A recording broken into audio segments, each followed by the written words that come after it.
हां अरे बाबा तो ब्रांड लारा का संधि बुझाई छे भैया तुम तो ठहर परदेसी तुम तो ठहर परदेसी साथ क्या निभाओगे तुम तो ठहर परदेसी साथ क्या निभाओगे तुम तो ठहर परदेसी साथ क्या निभाओगे तुम तो ठहर परदेसी साथ क्या निभाओगे भैया सुबह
जोर से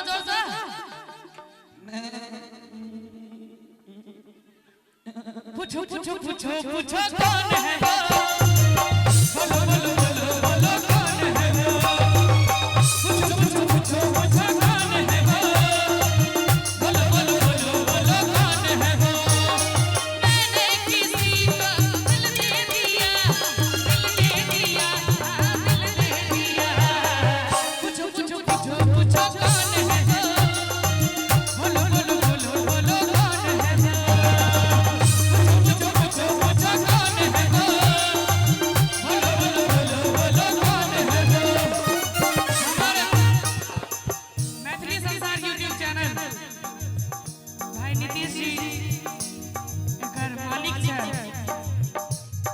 रेड एंटरटेनमेंट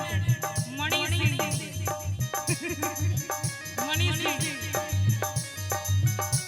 हम सब के वीडियो लगातार चढ़बैत रहे छै और नीक रिस्पांस छै हिनका दुनू गोटे के चैनल पर एक बेर जोरदार ताली मैथिली संसार और रेड एंटरटेनमेंट के बजा दियो सब गोटे खाना में सुनै नहीं की शायद खुद खाना में सुनै नहीं की बांधल छै सबक अपन हिस्सा